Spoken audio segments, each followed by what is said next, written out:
అందరికీ welcome back to my channel Bindu Chevulapalli. నేను మీ బిందు. సో ఇవాళ మేము ఊరికి వెళ్తున్నాము, అమ్మమ్మ వాళ్ళ ఇంటికి. ఆల్మోస్ట్ ఒక 10-15 డేస్ అనుకుంటున్నాం ట్రిప్. బట్ ఏమవుతుందో తెలియదు. ఐ మీన్ తొందరగా వచ్చేస్తామా లేకపోతే ఇంకా ఎక్స్టెండ్ అవుతుందో తెలియదు.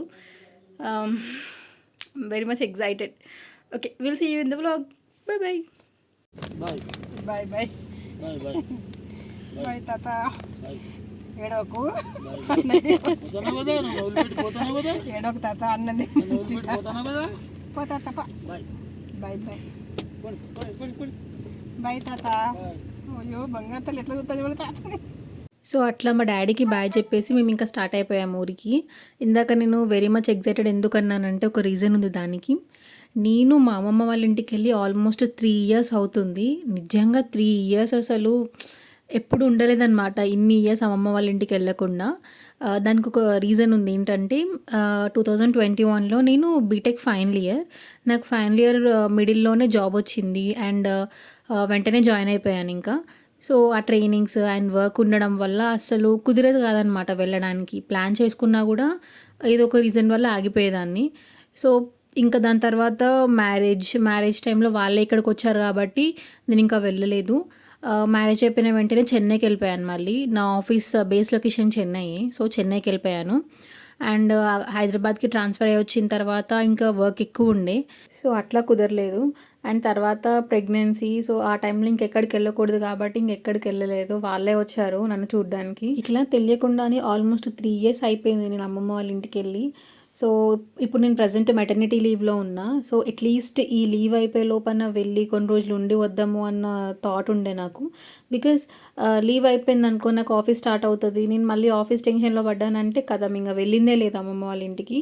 అంటే వెళ్ళొచ్చు, కాకపోతే ఏంటంటే ఇన్ని డేస్ స్టే చేసే ఛాన్స్ నాకు ఉండదు మళ్ళీ. ఆల్మోస్ట్ ఒక 1-2 వీక్స్ అట్లా అనుకుంటున్నాం కదా. ఇన్ని డేస్ నేను స్టే చేయలేను, జస్ట్ వీకెండ్స్ వెళ్ళి రావడమే. సో ఇప్పుడైతేనే కన్వీనియంట్ కదా అని చెప్పేసి నేనే అందరినీ ఫోర్స్ఫుల్గా తీసుకెళ్తున్నాను అనమాట అమ్మమ్మ వాళ్ళ ఇంటికి. అండ్ ఇంకొక మెయిన్ రీజన్ ఏంటంటే నాకు బ్రేక్ కావాలనిపించింది లైఫ్లో. ఎట్లా అంటే ప్రెగ్నెన్సీ తర్వాత ఇంకా నేను ఇంట్లోనే ఉంటున్నాను. ప్రెగ్నెన్సీ ఆల్మోస్ట్ 6th మంత్ నుంచి నేను ఎక్కడికి వెళ్ళింది లేదు, ఇంటికి హాస్పిటల్కి తప్ప ఇంకెక్కడికి వెళ్ళలేదు. అట్లీస్ట్ 6th మంత్లో అయినా ఆఫీస్కి వెళ్ళానేమో, అదైనా కొంచెం నాకు రిలీఫ్ అనిపించిండేమో. కానీ తర్వాత నుంచి ఆల్మోస్ట్ ఇంటికి హాస్పిటల్కి. అండ్ డెలివరీ అయిన తర్వాత సరిగ్గా నిద్ర ఉండేది కాదు, కంటిన్యూ ఫీడింగ్. అండ్ ఎందుకు తెలియకుండానే అసలు చాలా స్ట్రెస్ అనిపించేది, ఈజీగా కోపం వచ్చేది, అందరి మీద చేసేదాన్ని. సో ఎట్లా అంటే మైండ్ అంతా చేంజ్ అయిపోయింది డెలివరీ అయిన తర్వాత. సో ఇదంతా కాదు, నాకు కొంచెం బ్రేక్ వస్తేనే నేను మళ్ళీ బ్యాక్ అవ్వగలను అని చెప్పేసి నేను ఖచ్చితంగా వెళ్ళాలి అని ఫిక్స్ అయిపోయినా. యాక్చువల్లీ అయితే చాలా డేస్ నుంచి అనుకుంటున్నాం వెళ్ళాలి అని. కాకపోతే మంచి సమ్మర్ సీజన్ కదా అప్పుడు. సో ఇంకా వెళ్ళినా కూడా అక్కడ పాప ఇబ్బంది పడుతుంది, వేడిగా ఉంటుంది అని చెప్పేసి మేము క్యాన్సిల్ చేసుకున్నాము. ఇప్పుడైతే కొంచెం లైట్గా వర్షాలంతా పడుతుంది కదా, కూల్గా ఉంటుంది కదా అని ఇప్పుడు ప్లాన్ చేసుకున్నాం కన్వీనియంట్గా. ఇంకొన్ని రోజులైతే ఏమవుతుందంటే ఎక్కువ వర్షాలు పడుతుంది కదా, సో అప్పుడు కూడా ఇబ్బంది. సో ఇదైతేనే ఇంకా కన్వీనియంట్ టైం అని చెప్పేసి ఇంకా ఫిక్స్ అయిపోయాము. మాది నేటివ్ వచ్చేసి వరంగల్.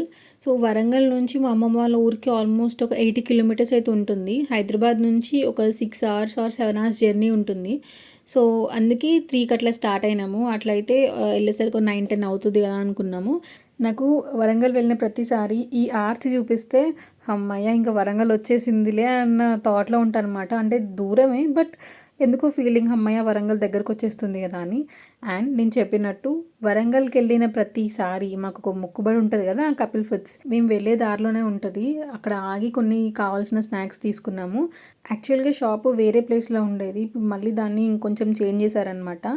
సో చూసారు కదా మా తమ్ముడు ఏమేమి స్నాక్స్ తీసుకొచ్చాడు. Bread packets, moon biscuits, Osmania biscuits తీసుకున్నాడు. అండ్ అక్కడ పఫ్స్ చాలా బాగుంటాయి అన్నమాట. సో నేను అక్కడ 5 minutesలో వస్తాయంటే వెయిట్ చేసి మరీ తీసుకొని వచ్చాను. ఎన్ని లైట్లన్నీ బంద్ చేసుకున్నారు ఏంటి వీళ్ళు? ఏ ముందుంటుంది ఇది ఒక గేటు, ఇంకో ముందు ఉంటుంది ఇంకో గేటు.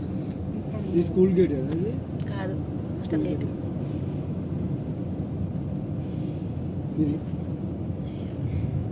మా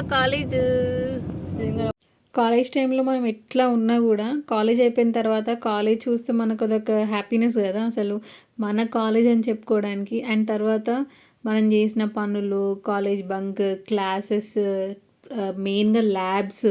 ల్యాబ్స్ టైంలో రికార్డులు రాయడము, సిగ్నేచర్స్ అండ్ ప్రాజెక్ట్స్ ఎన్నెన్ని మెమరీస్ ఉంటాయో నిజంగా కాలేజ్ అంటే అసలు.